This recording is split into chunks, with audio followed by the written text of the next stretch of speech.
With the PlayStation 4 now entering the later part of its life cycle, I wanted to start a series of videos looking at some of the hidden gems on the console.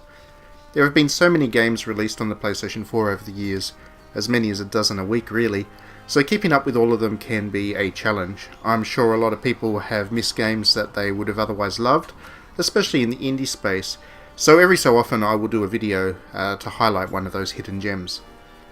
This week, to start this series off, I wanted to look at a game called Tooth and Tail.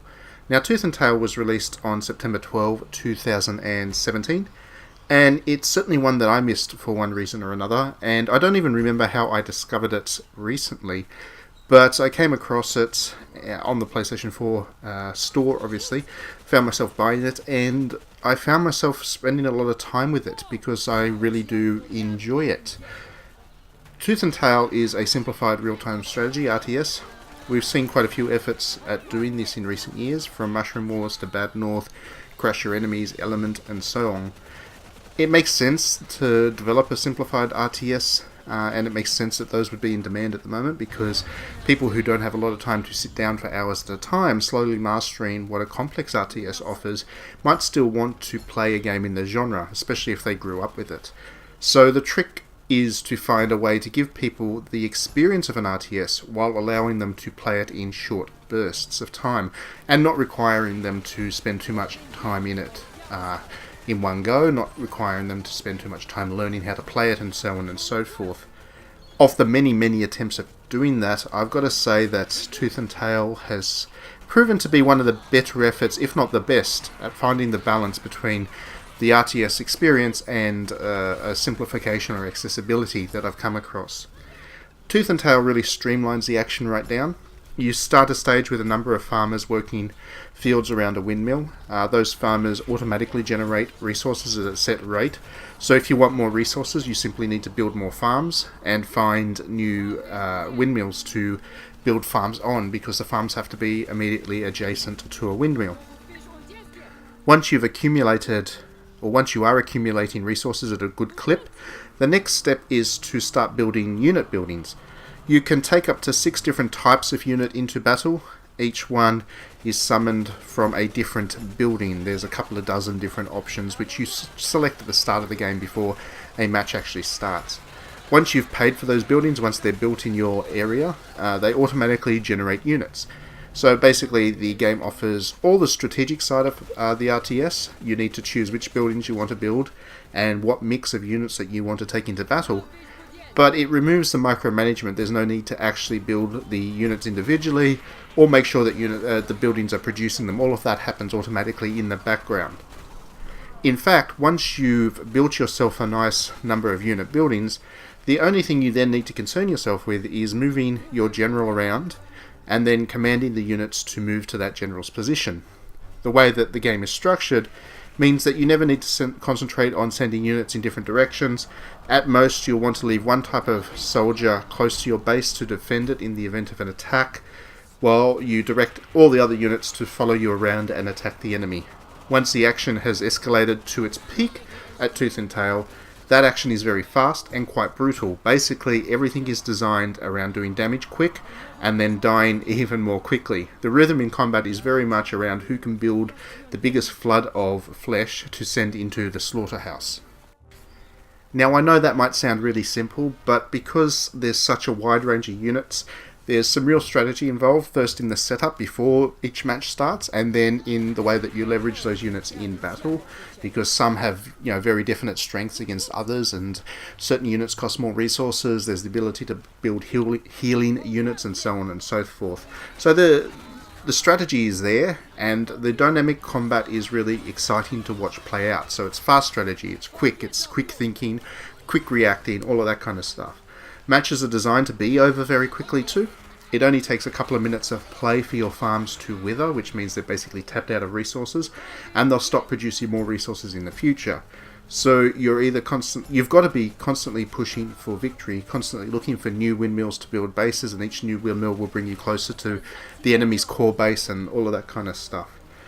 You've got to be doing that, or you're going to find yourself very impoverished and quite easy to roll quite quickly.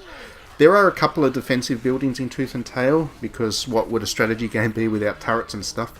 But their utility is definitely secondary to the need to be very aggressive. Really, the point of those defensive buildings is to put on the perimeter, and they kind of act as an alarm to know that when your bases are under attack, so you can quickly get your units back before the enemy damages something beyond those turrets. So yeah, they're not there to build up an iron wall and make yourself an ironclad defense. They're there to make sure that you can get back to your base in time to save the important buildings. Now, in terms of the gameplay modes, there is a campaign mode in Tooth and Tail, and it has a story and all that kind of good stuff, and it's quite a charming little story. It kind of deals with a lack of resources, and then armies fighting over that lack of resources, which is a pretty common theme with strategy games these days, but a pretty poignant one, and one that's certainly we're going to see more strategy games deal with in the future as real world resources start to decline even further, and the potential for conflict over resources becomes all the greater.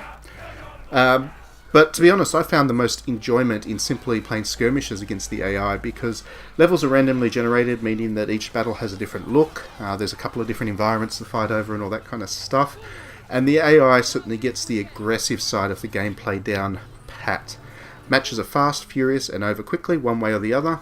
So on the higher difficulty levels, where the AI is particularly good at building up its resources effectively, you need to be on your toes from the outset. You get in there, you have a furious match, you get out, and you can start another one if you've had a bad run, or you can go and play something different. It's really good option for people who want some real-time strategy action, but really don't have a whole lot of time to play.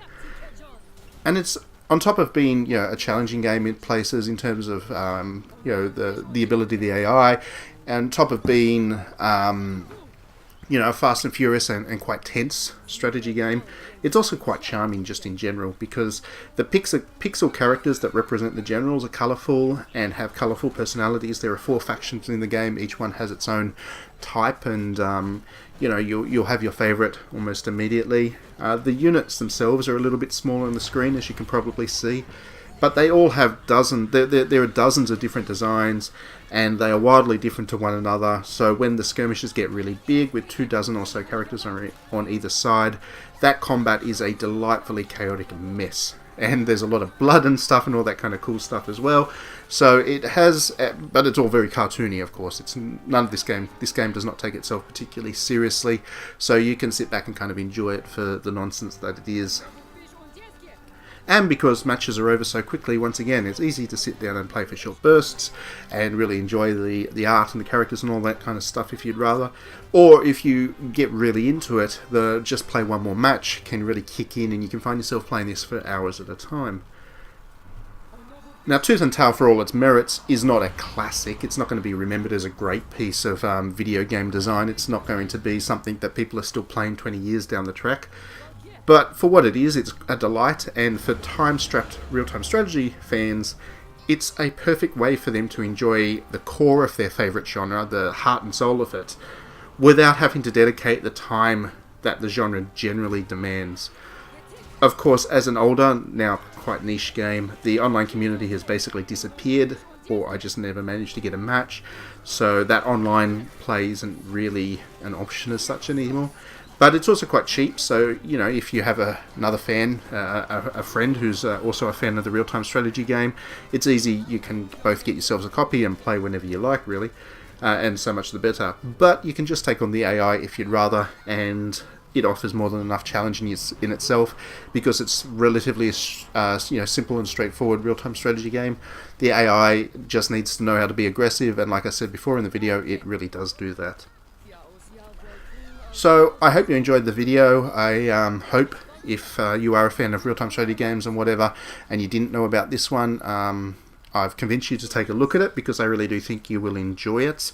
And I hope this idea for a series of game videos is of interest to you as well.